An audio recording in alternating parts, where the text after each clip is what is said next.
मेरी जीजियों, तुम्हारा काम ना चल रहा हो, व्यापार ना चल रहा हो, बहुत कर्जे में लदालूम हो गए हो, बहुत तकलीफ की ज़िंदगी चल रही है, ना मान मिल रहा है, ना सम्मान मिल रहा है, ना आदर मिल रहा है, ना ही कोई कदर करता है और ना ही जगह जगह की ठोकर खा खा कर थक गए हो, तो निवेदन है, एक बेलपत्र,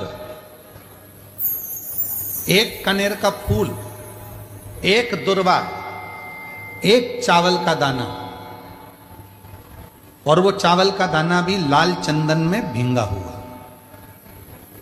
जलाधारी का मुख होता है उत्तर की ओर, आप दक्षिण की ओर आराम से बैठो, श्री शिवाय नमस्तुभ्यम बोलकर, अपना नाम गोत्र बोलकर, अपनी कामना कर कर, एक बेलपत्र, एक कनेर का पुष्प, एक दुर्वा, एक चावल का दाना जिसको तुमने लाल चंदन से भिगोया है, वो शिवलिंग पर उत्तर की ओर मुख कर कर दक्षिण में बैठकर बाबा को सोमवार की सोमवार प्रदोष काल में, मतलब शाम का जो सूर्य डूबने का जो समय होता है, बस उसी प्रदोष काल के अंतर्गत यदि घी का दीप जलाकर बाबा को अगर एक बेलपत्री, कनेर का पुष्प, दुर्वा और लाल चावल चंदन का अगर चढ़ाना प्रारंभ कर दिया, 5 या 6 सोमवार निकलेंगे, धीरे धीरे मेरा बाबा तुम्हारा हाथ पकड़कर तुम्हें मंजिल तक छोड़ना प्रारंभ।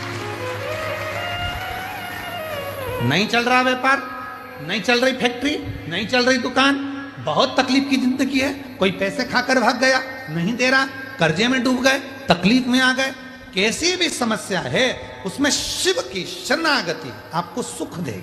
आडंबर में नहीं जाना, कोई कह दे मैं तुम्हारे पैसे निकलवा दूंगा, कोई के मैं ये कर दूंगा, कोई के मैं वो कर दूंगा, फालतू की बात, ये सब व्यर्थ है। अपन ने किसी को पैसा दिया है तो अपना पैसा अपने को लाना पड़ेगा, कर्जा अपन ने किया है तो उस कर्जे को भी अपने को ही भरना पड़ेगा, तो मेहनत भी तुम्हें खुद करना पड़ेगा, जल भी तुम्हें खुद चढ़ाना पड़ेगा। ये सीहोर में जो रुद्राक्ष उत्सव होता है, 1-2 महीने तक रुद्राक्ष वितरण बंद हो जाता है। 15 जनवरी से रुद्राक्ष वितरण बंद हो गया, 15 मार्च तक बंद रहेगा, रुद्राक्ष नहीं मिलता उस समय पर, क्योंकि रुद्राक्ष उत्सव होता है तो 7 दिन तक जो बाबा का प्राचीन पुराना जो शिवलिंग है, उस शिवलिंग के ऊपर रुद्राक्षों को समर्पित किया जाता है। जो जितने करोड़ों रुद्राक्ष साल भर बटते हैं, उनको 7 दिन के अंदर बाबा के मंत्रों का प्रयोग कर कर जो रुद्राक्ष सिद्ध किए जाते हैं, जिसको तुम तांबे के कलश में गलाकर उसका पानी पीते से ही बीमारी से ठीक हो जाते हो, लोगों के कार्य बनना चालू हो जाते हैं, बच्चे की मन बुद्धि विद्वत्ता की ओर बढ़ जाती है, उस रुद्राक्ष में अपने आप बल उस कार्य से।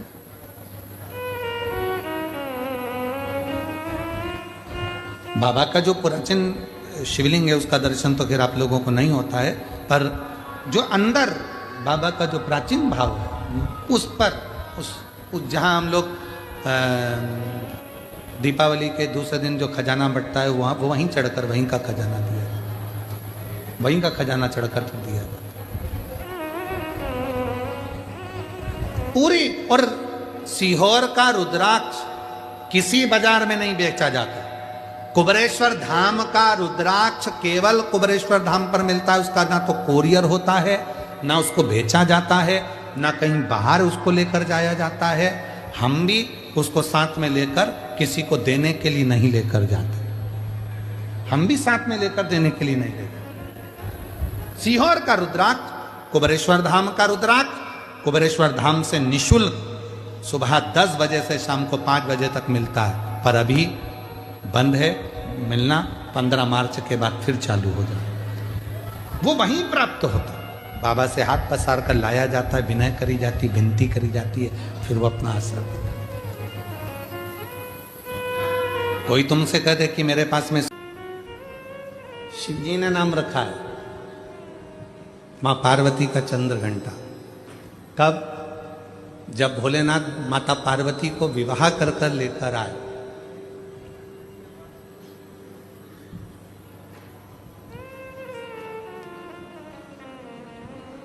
चारों तरफ तारकासुर के आतंक फैला हुआ था।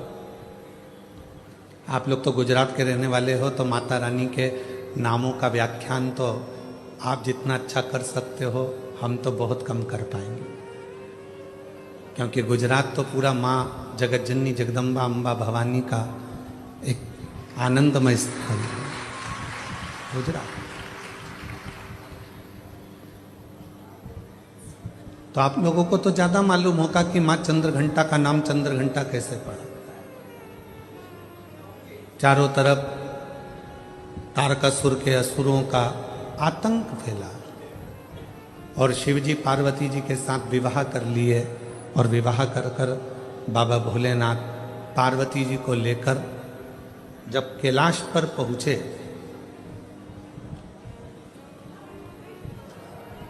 कोई उधर बैठकर भोजन कर रहा था शिवगण, कोई उधर बैठकर खा पी कर पड़ा हुआ था, कोई शिवगण अपने पूरे शरीर को नोच रहा था, कोई शिवगण उछल रहा था।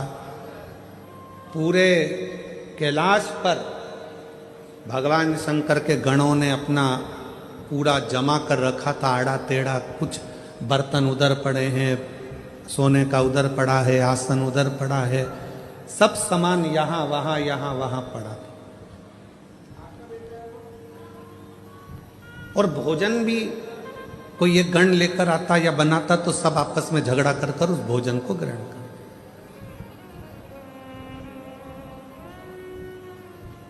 जैसे ही पार्वती जी कैलाश पर पहुंची और पार्वती जी ने देखा कि सारा अस्त व्यस्त कैलाश है, कोई सामान इधर पड़ा है, कोई सामान उधर पड़ा है, कोई सामान उधर पड़ा है, तो पार्वती जी ने शिव जी से कहा कि अपना विवाह हुआ है, अपन कहाँ रहेंगे ऐसे कैलाश पर। शंकर भगवान बोले, अब तुम घर की बहू बनकर आई हो, मेरी अर्धांगिनी बनकर आई हो, तो अब तुम इस पूरे घर को जमाना, सेट करना, पूरे घर को अच्छा बनाना, ये तुम्हारी जवाबदारी। पार्वती जी ने कहा, इतना बड़ा कैलाश और मैं जमाऊं? तुम अकेली नहीं, ये गण है ना इतने सारे, इनके साथ मिलके जमाओ। पार्वती जी बोली, ऐसे गण खाए पिया पसर गए, कोई अपने बाल खुजा रहा है, कोई हाथ पैर खुजा रहा है, कोई के 12 मुंह, कोई के 4 मुंह, कोई के 6 मुंह, इनको कैसे समझाऊंगी। पार्वती जी बोली, इनका भोजन कौन बनाता है? शंकर भगवान बोले, अभी तक हम बनाते थे। गणों का पेट भरने की जवाबदारी तो हमारी है, संसार का पेट भरने की जवाबदारी हमारी है।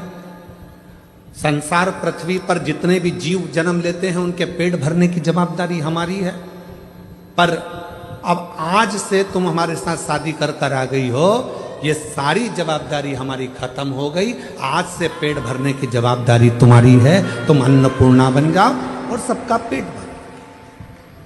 हमारी जवाबदारी खत्म हो गई।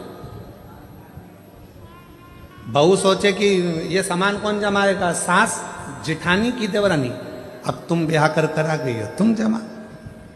कई नई नई बहुएं आकर कहती हैं, तुम्हारा घर ऐसा, तुम्हारा घर वैसा, तुम्हारे घर में तो रहने के तरीके नहीं है लोगों को। अपने पति को रात दिन वो एक ही शब्द सुनाती, तुम्हारे घर के लोगों को रहना नहीं आता, तुम्हारी मम्मी को बोलना नहीं आता, तुम्हारे पापा को फैला देते हैं, तुम्हारे छोटा भाई ऐसा करता है, तुम्हारी बहू ऐसी करती है, तुम्हारे भैया ऐसा करते हैं, तुम्हारी भाभी ऐसा करती है। तो पति उपत कर क्या बोलेगा, अब तू आ गई ना समझदार,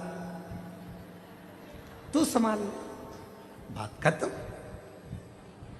अब इतनी सी बात पर अगर झगड़ा करें, इतनी सी बात पे अगर अपन झगड़ा करेंगे, लड़ेंगे, तो कहां तक रही थी। अब तू संभाल। पार्वती जी ने कहा, मैं संभालू? हाँ। माँ जगत जननी जगदम्बा अम्बा ने आज सारे गणों की मीटिंग करी। इतना फैलारा पूरे कैलाश पर फैला है, कौन उठाएगा?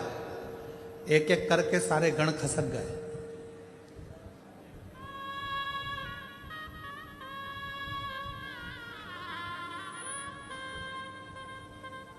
कौन उठाएगा? कोई नहीं। पार्वती जी ने शिव जी से कहा, वो तो सब चले गए। शंकर भगवान ने फिर डमरू बजाया, सबको बुलाया। पार्वती जी ने पूछा, भूख लगी है सबको? हाँ। भोजन करोगे सब? हाँ। अब सबने हाँ भर दी।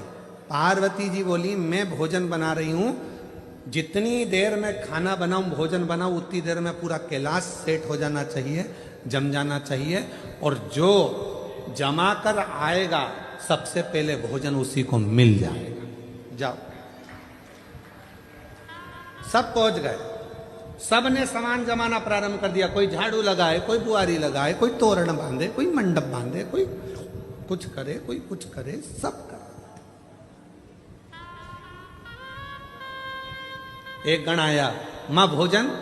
पार्वती जी बोली चिंता मत करो, जैसे ही भोजन तैयार हो जाएगा मैं घंटा बजाऊंगी, तुम सब दौड़ के आ जाना, भोजन करा दो। सुबह से शाम हो गई। अब जो चंद्र शिव जी के मस्तक पर विराजमान था वो भी पार्वती शंकर जी से कह रहा भूख लगी है। शंकर भगवान बोले कर काम, जा।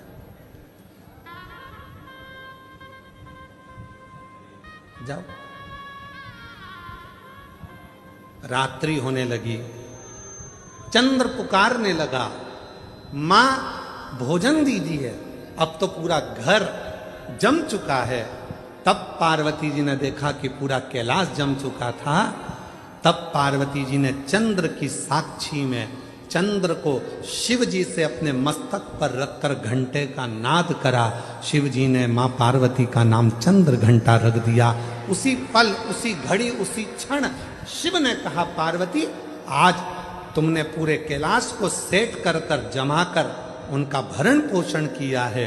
जो तुम्हारे नाम का उच्चारण करेगा वो कितना भी बिखरा हुआ क्यों ना हो, हृदय से टूटा हुआ क्यों ना हो, उसकी दुकान, उसका व्यापार चाहे कितना भी बिखर गया हो, अगर प्रतिदिन एक दुर्वा वो चंद्र घंटा के नाम से अगर मुझे समर्पित करेगा तो उसका घर, परिवार, व्यापार मैं खुद सेट करते चले जाऊंगा, जमाते चले जाऊंगा। तो ये नाम कोई साधारण नाम नहीं है, चंद्र घंटा का नाम। भस्म किस चीज के लिए होती है? भस्म किसके लिए धारण कराई जाती है? तो महाराज शिव महापुराण की कथा कहती है जब शरीर में कोई बड़ी बीमारी आने वाली होती है, आप एक साधारण सा प्रयोग कर कर देखिएगा अपने जीवन में। एक साधारण सा प्रयोग, जब आपको लगे कि डॉक्टर ने बोला है कि कोई बड़ी बीमारी का चांस बन रहा है, कोई बड़ी बीमारी होने वाली है, आप थोड़े दिन तक देवाधिदेव महादेव का ये शिवलिंग, ये जलाधारी,